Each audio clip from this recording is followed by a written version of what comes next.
In this series of Healthy Ireland at Your Library videos, viewers are encouraged to develop a positive approach to caring for your mental health.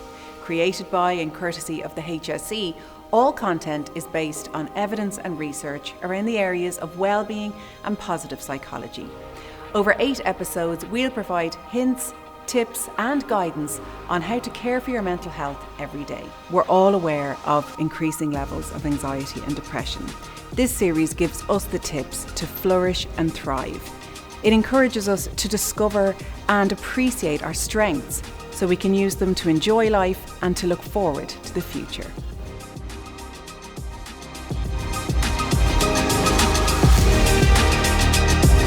For some of us, the idea of creating a wonderful life for ourselves seems distant and unattainable. Today, clinical psychologist Paula King talks about how we can do just that and brings us on an exploration of positive psychology. She discusses the importance of creating meaning in our lives and living a life purpose. She delves into the ideas of creating hope and the power of compassionate communication. This is an important topic because a lot of the dialogues I'm having now with my clients is around creating positive purpose in our lives. I'm going to link the positive psychology and happiness to 3 other elements and look at this together. I want to discuss the importance of creating a life purpose, creating and living a life purpose. So important. I want to look at, my slides are full. Look at the studies carried out, optimists and pessimists. What would be the reason we would care and what's happening there? And I'm also going to look at hope for today's, not tomorrow's. And I want to talk about going back again to what Sarah and her team are doing around this whole space of mental well-being. I want to talk about the power of compassionate communication. So they're my ideas of what we might do. Positive psychology. I'm a huge fan of the work that's been done in the space of positive psychology for lots and lots of reasons. I studied psychology myself a number of years ago. I'm a qualified psychologist. The focus was very much on what's wrong. And I think if I said to you, after I leave you, I'm going to see my psychologist, I think you'd say, I wonder what's wrong with Paula. And that's exactly what happened many years ago with a man called Professor Martin Seligman, because he looked at this whole space, highly qualified man. He was appointed president of the American Society for Psychologists. And he said, interesting, conventional psychology interventions focus on providing relief from symptoms of mental illness. And as a profession, we've worked for very, very many years on looking at this space. How come we're not looking at happiness and well-being? How come we're not looking at helping people to create wonderful lives? And this is really some of the dialogues that started this whole journey. So modern day positive psychology roots, Aristotle seems to come into so many of these spaces. Fabulous philosopher, Socrates, Maslow, but established as a modern day science by Professor Martin Seligman and his colleague, Professor Michele Csikszentmihalyi. What's really important about this, many years ago, I remember somebody saying to me, Paula, you're a bit of a Pollyanna. This idea of looking at everything cup half full, things happen. And I said, yeah, I guess so. But I do think it's a good way to look at life. But the great news now is I have positive psychology that is underpinned by science. These are scientific studies on humanity that show us how important it is to move into these positive spaces. And Professor Michele Csikszentmihalyi also worked on this word called flow, which I'm going to expand a little bit on our time together. So positive psychology itself focused on elements that make and keep people well and resilient, rather than on components that make them ill. And this is really important. Fantastic studies. I would suspect quite a few people on this platform today have read some of the work on positive psychology. If you haven't had a chance, Professor Martin Seligman's work is fantastic. I would also say to you, one of my current heroes is Professor Kieran O'Boyle from the Royal College of Surgeons in Ireland, who are doing fantastic work, and you can go in on wonderful webinars with him and his team. And also it focuses on positive emotions in daily life. And positive emotions in daily life can be self-generated if people learn the skills to enable them to do this. And this is what's important. We can learn these skills. The positive psychology movement has done all the research for us, and we can learn these skills, which is really important. What Professor Martin Seligman did and his team through all of the studies, they put the results of their studies into 5 key components. And Martin Seligman calls it the PERMA model. So what do they mean by that? So the P part of the PERMA model is positive emotions. And positive emotions are an essential part of our well-being. And I think you'll definitely agree with me there. Happy people look back on the past with gladness, look forward into the future with hope, and they enjoy and cherish the present. And I think if you know any happy people, you would think, yes, that would resonate. That seems to happen there. So engagement. When we focus on doing the things we truly enjoy and care about, we can begin to engage completely with the present moment and enter the state that Csikszentmihalyi calls flow. And now that's when you're doing something and you're so engrossed. Maybe you're somebody who loves cooking. Maybe you're a gardener. Maybe you're somebody who's creative. Maybe you like painting. Whatever it might be. And I come to you and say, do you know it's 3 hours later? And you go, honestly, the time has flown because you're in flow. And what positive psychology would teach us is the more often we can go to this place called flow, the more positive we will feel and the happier we will be. So it is a good thing to think about. Relationships. We're tribal people. Everyone needs someone. So we enhance our well-being and share it with others by building strong relationships with the people around us, family, friends, co-workers, neighbours, etc. Take care of your relationships. It's really important. I always, when I'm doing these webinars and I come to this particular slide, I always make a silent promise to myself that I will contact somebody I haven't heard from for a while. So I have a 99-year-old aunt. So that's my promise for today. I'm definitely going to contact her. Meaning, we are at our best when we dedicate time to something greater than ourselves. Now that's different for everybody. So it could be, for you, could be religious faith, maybe community work. Maybe it's to your family, politics, maybe a charity, a profession, or a creative goal. And I'm going to go in deeper into this later in our time together. Accomplishments. Everyone needs to win sometimes. To achieve well-being and happiness, we must be able to look back on our lives with a sense of accomplishment. I did it and I did it well. Now, that's an interesting one. When I'm working with my clients, particularly people who work very hard, I've noticed, particularly high achievers, they don't stop and do a celebration around it. And I think we should do that more. We're all doing our very best in this world. You're all doing great things. Stop every now and again. Give yourself a clap on the back and say, I'm doing okay. I'm doing okay. And that's good. That's good. The studies into optimism and pessimism was some of the work that they've done. Now, I went to the first positive psychology convention in America, and I was extremely excited to meet Professor Martin Seligman.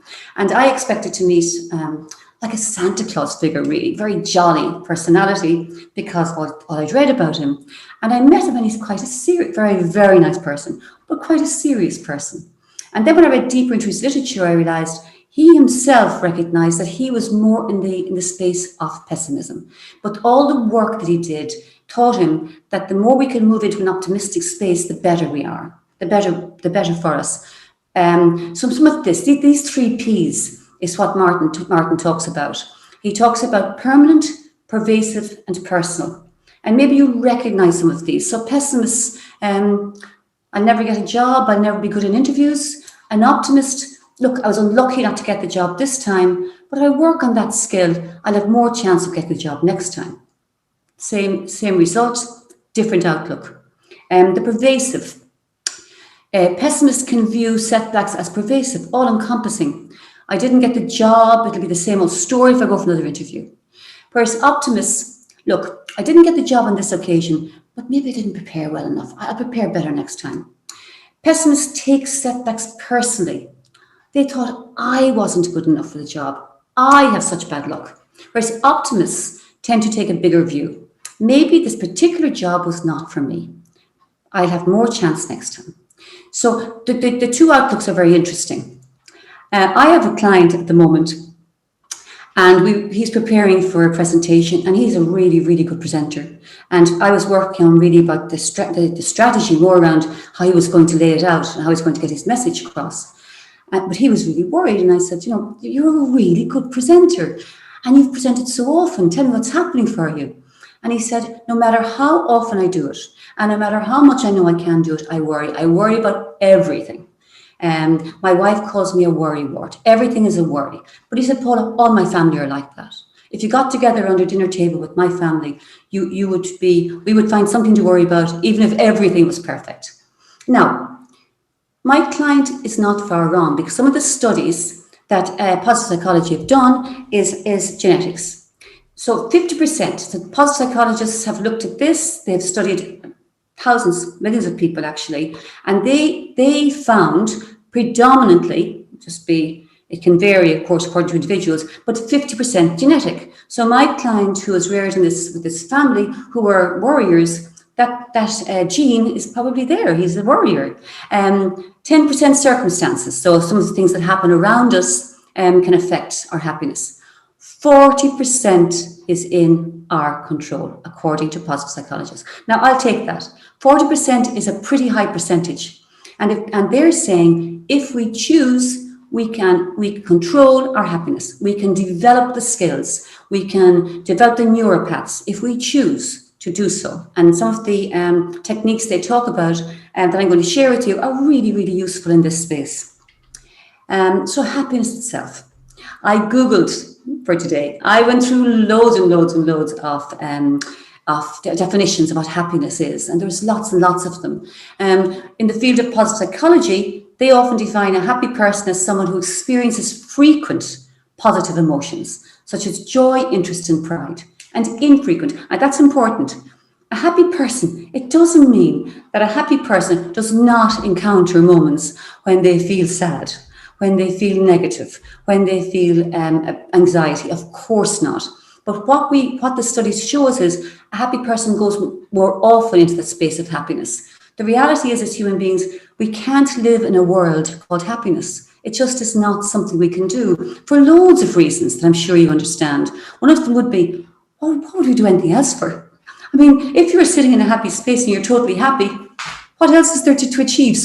But I would be definitely saying we need to go there as often as we can, and because that is an important space to go to and a lovely space to be in. I ask lots of people, what makes you happy? And I get lots of different answers. So I approached this wonderful lady. This is Caroline. Caroline is a senior nurse in Boston, in one of the largest hospitals in Boston, working on the front line.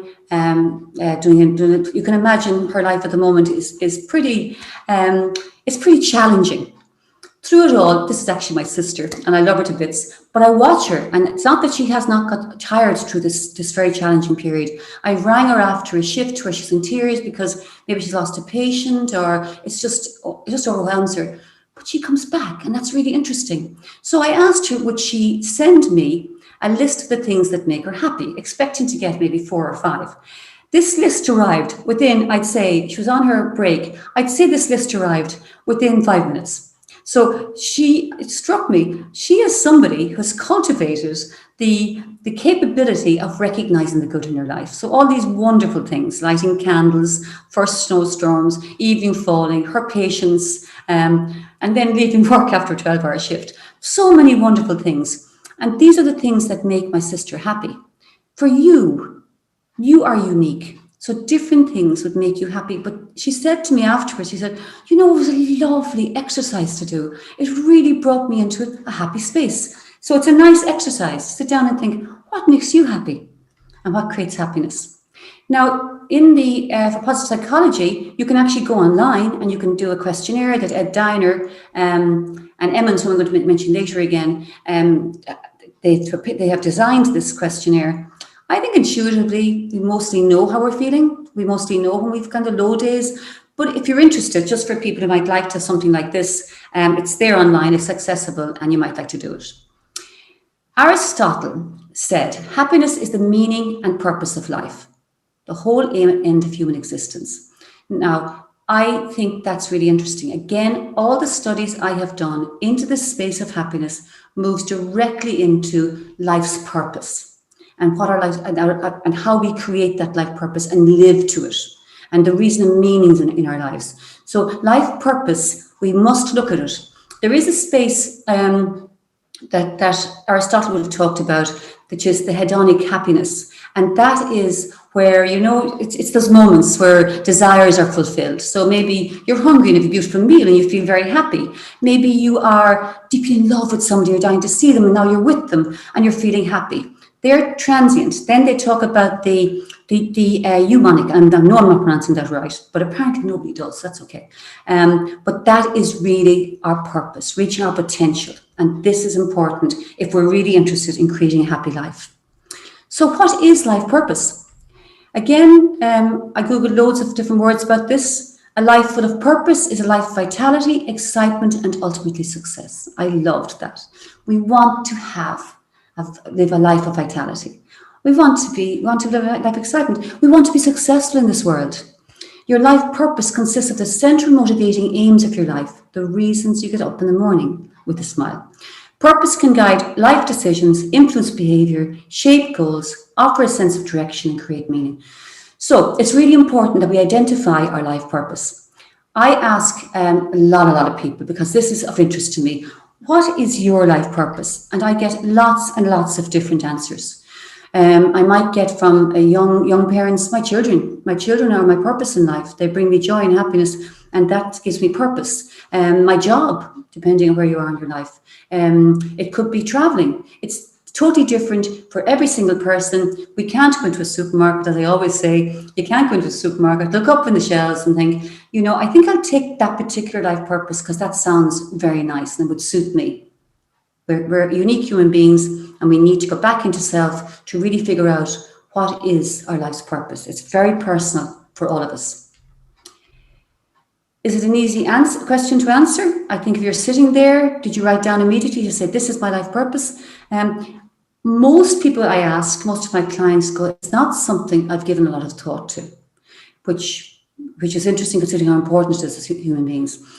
Also, I thought you'd be interested in some science around it, because there's one thing me saying, and even maybe Aristotle saying, we need to live a life of purpose and fulfill and have a reason and meaning in our days. So research can be useful. So I did some research. I found some interesting results. One of them I thought you'd be interested in was the most prominent and well-referenced study that I found. And this study was conducted by Randy Cohen and his colleagues. And as part of the study, over 136,000 people were evaluated and followed for about 7 years. So that's pretty rigorous. I think we'll take that as being a rigorous study. The average age at the start of the study was 67 years old. And as the people in this subject passed away or faced faced health issues, the researchers found an interesting piece of data. So what did they find? What they found was the analysis showed a lower risk of death for participants with a high sense of purpose in life. After adjusting for other factors, mortality was about 1/5 lower for participants reporting a strong sense of purpose. So that's an interesting one. The other person I think is useful if you're interested in kind of research is a lady I particularly like, Carol Reef, RYFF, I think it is, Carol Reef. And she has done a lot of work in the space of happiness. And she would say that purpose and reaching our potential is really important for human beings, whether they are 20 or whether they are 90 or maybe 120. So it's a lifelong journey. To help us on the journey and to give us a roadmap, I'm going to work on a model that I use in my own practice, which is called the ROSE model. And the ROSE model is, the R stands for reason to exist, O is optimism, S self-identity, and E is empowerment. So it's a blueprint for us to discover our authentic self and to begin living it. Because living our best lives and striving to be the best version of ourselves is a journey towards true fulfillment, happiness, and well-being. So let's go into our reason to exist. As human beings, it's an imperative that we create meaning in our lives, both in work and play. Living our best lives and striving to be the best version of ourselves is a journey towards true fulfillment and happiness. So that is, if you think about reason and meaning, and we're sitting today, or standing today, talking about happiness, then we do need to consider this. What is our reason and meaning for life? And the person I was most inspired by, that you may have heard of, because I know it's very famous, was Viktor Frankl. So he wrote the book Man's Search for Meaning. Hugely impacted me. I couldn't even explain when I was reading it, the shift as I was reading in myself as a human being. Now, Viktor Frankl was an Austrian psychiatrist. He survived from 1942 to 1945 in several Nazi concentration camps, including Auschwitz and Dachau. And from that book, he sold his he wrote the bestseller. Nobody wants to learn from such an horrific incident in this world, but it happened. And I suppose for us, it is taking those learnings. What he said was, man can be taken from everything but one thing, the last of human freedoms, the choice of personal attitude to a set of circumstances and to decide his own path. So what he observed as he went through these camps and viewed horrendous instances. I mean, people lost, their clothes, their dignity, the food was horrendous, the treatment was awful. But he noticed that the people who survived were the people who had meaning in their lives, the people who were aching to go back to something. He was aching to go back to his work. Some people were aching to go back to their families. It gave them meaning in their days, which was so important.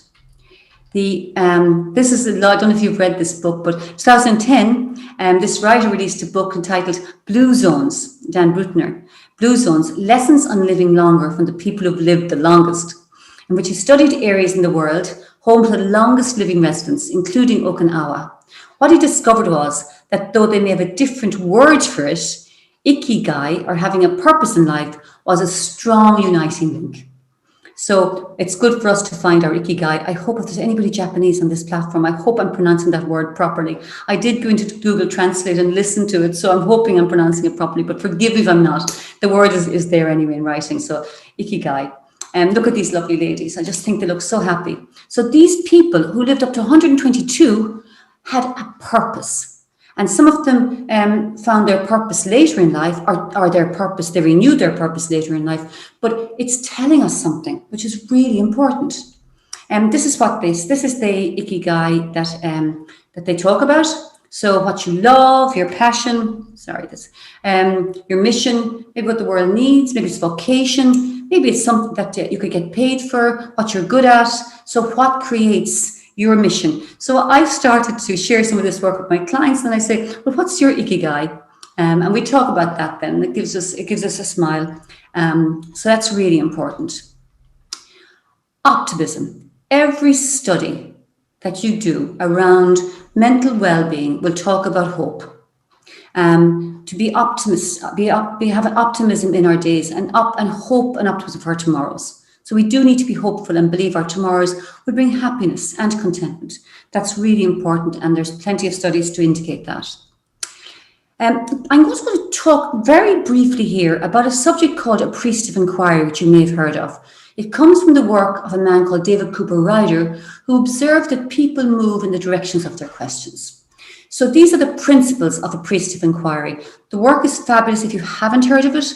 It guides a lot of my own beliefs in life. So if you think about the constructionist principle, words create worlds. Reality as we know it is subjective versus objective state, and is socially created through language and conversations. It's really useful if you're with a person and you can hear them being very negative in their language, to maybe assist them to bring some positivity into their language, because words create worlds. And we want to create, if we're really thinking about being happy, then we do need to start thinking about words we are using. The simultaneity principle is at the moment we ask a question, something happens, so something shifts. And particularly in the world we're living in now, it's good to ask people, how are you? And to truly listen to what they're saying. I sometimes find when I say to somebody, how are you? I might get the famous, wonderful Irish answer, I'm grand, back. But I do persevere and say, well, what does grand look like? To talk about it, and it does create a conversation. So a question shifts. The positive principle is asking positive questions. And some of that is around maybe the assumptive question, like what 3 things are you looking forward to? What 3 things do you enjoy today? So that assumptive question around bringing us to a positive space. The anticipatory principle is really important because human systems move in the direction of their images of the future. The more positive and hopeful the image of the future, the more positive the present day action. That is so important. It's so important. If we are looking forward to our future, which we don't know because we're not fortune tellers and we're constantly imagining dreadful things, it will deplete our energy. So that as much as possible to create positive images for our future will allow us to move more often to that place of happiness. And then the poetic principle, we choose what we study. I love that. I had a quote many, many years ago before I had any science to help me make sense out of it. I took from a man called Deepak Chopra, and it was what you pay attention to in your life is growing and developing, and what you take your attention away from is withering and dying. And we don't want to take our attention away from the things that nurture us. We do need to take care of our healthy relationships. We need to take care of what brings us joy and happiness. And maybe allow the things that aren't serving us to wither and die. That could be useful. And neuroscience, of course, now, all the work on neuroscience would validate this because we now know that we can create new neuropaths in our brain if we really, really focus on it. So we can choose what we study. So a few principles there from Priest of Inquiry. And the S, self-identity and strength. Every person, you are a unique individual. You have your own unique strengths, which, when we recognize them, can assist us to develop those strengths. And there's a lot of work done, continue our journey through the work of positive psychology. They've done phenomenal work in the space of strengths. Sorry, back here 1 second, because I just want to finish something there. So this space of strengths, if we work to our strengths, every indicator would say to us, we will feel more positive and we feel happier. The next slide I wanted to show you actually comes from the work of a man called Rosenberg. And these 2 symbols resonate very deeply with me. And I use this language again, I use it with my clients. The giraffe. The giraffe is a symbol of compassionate communication because it is the animal with the biggest heart. Thus, when we're thinking and acting in terms of compassionate communication, we're using our giraffe ears to sense either our own needs or others' feelings and needs. Conversely, the jackal. Okay, you wouldn't even want to be anywhere in the vicinity of this creature. It's the scavenger, attacking our weaknesses and allowing our unmet needs to cloud our ability to stay present. And therefore, when we're listening with jackal ears, we tend to hear blame or criticism rather than the feelings and needs behind words. And I hear clients and I hear people being so hard on themselves. And I think, we often hear this ourselves. We just say that to your best friend. But we say things to ourselves that can be very tough. So thinking of your giraffe ears and your jackal ears, maybe give some time to what you say to yourselves on a regular basis. So what do you say? What do you say first thing in the morning? Do you go into the mirror? I don't know, I have to go to the mirror. There's a mirror in my bathroom. Do you go into the mirror and look at it and go, oh, wow, look at me. Wow, aren't I doing so well? This is fabulous. I'm so happy to be me. Or do you go in and kind of look in the mirror and then avoid it? It's so important to say positive things to ourselves. It moves us to a space of happiness, which is what we're talking about. So identifying our strengths. The strengths-based approach. It's associated with higher happiness and low rates of depression. And this is Seligman and his colleagues. And they did this across countries, across nations, across millions of people. They identified 24 character strengths. And this is what they identified, these here. So you'll see a number of them coming up.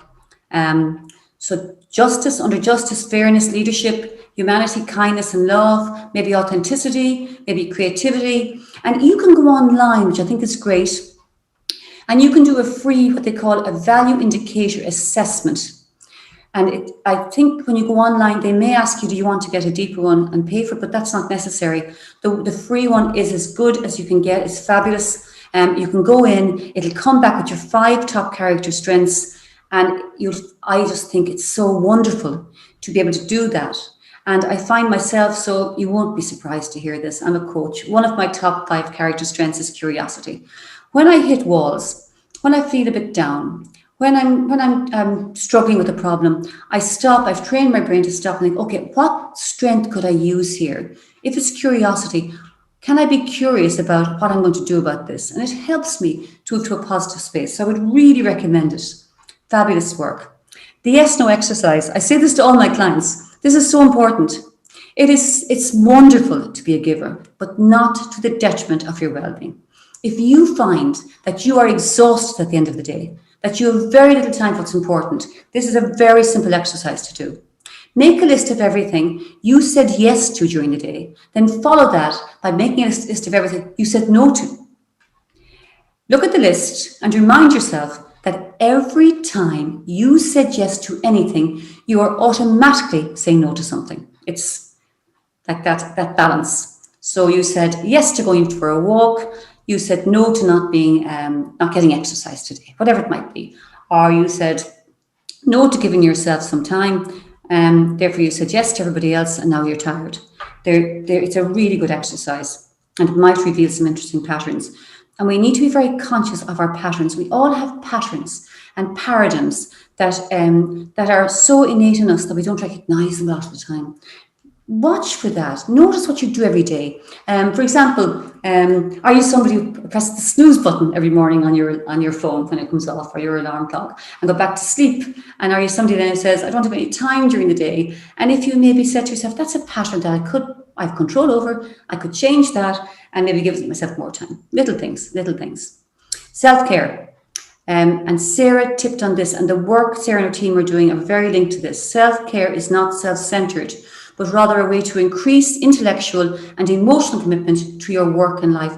Looking after yourself is not selfish. Self-compassion is not selfish. And there are 2 kinds of erosion to be aware of: the meaning burnout and caring burnout. And I am meeting people recently, a lot of people are hitting burnout. We need to consistently check in on our own motivation and satisfaction with our work, and equally expect the best of everyone.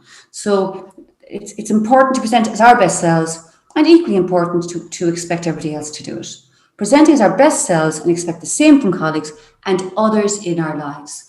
Because if you give so much of yourself, perhaps in the workplace or to a cause, you could end up burnt out. If you care for everybody else and you're not caring for yourself, the famous one about the oxygen mask on first, that could lead to you feeling very, very depleted of energy. So self-care, take care of you. It's really important. And finally, for the Rose model, is empowerment, actions. It's a human need to feel that we are in control of our own lives in all areas and develop techniques which will keep us resilient. We need to feel in control. I often meet clients who hit overwhelm, and they say to me, I just feel out of control. It's so important to know, really, we're never really out of control, because there's always one thing we can control, and that's ourselves. And that's really important to remember. The gratitude journal. Now, I talk about this an awful lot, and I get either interest in it or I get cynicism in it. But it's super. It's one of the most powerful techniques you can use around positivity. And a man called Dr. Robert Emmons, EMMOS, he's the world's leading scientific expert on gratitude. He and his team held a series of studies on gratitude, and the results were overwhelming. So under 3 areas, physical, social, and mental health-wise, they found huge shifts. So for example, physically, they found that the people who took part in it, took part in the studies, stronger immune system, for example, less bothered by aches and pains. So physically, it made a difference. It made a difference to them socially. They were happier going out to meet their friends. Huge impact. So really, how I do it, and I just think I can't tell you how much I appreciate this particular gift from positive psychology, because it really does keep me strong in moments when I'm feeling a bit depleted. So I sit down every evening and I write down 3 things I'm grateful for, whatever they might be. It could be I'm grateful for a lovely cup of coffee today. The most important part of the exercise is And it happened because I contributed. I went to that coffee bar and I bought the coffee. It's important to bring that bit of control into it. I contributed to that. I'm grateful for the beautiful sunshine today, and I enjoyed it because I went out for that walk. So bringing that space into your gratitude journal is lovely, and I really recommend it if you haven't had a chance. And I know people who do, who have started the gratitude journal and become very, very passionate about it. It does impact positively on us. I say this to everybody, and I always get a smile when I say it for the first time. Join the CIA. What can I control in this situation?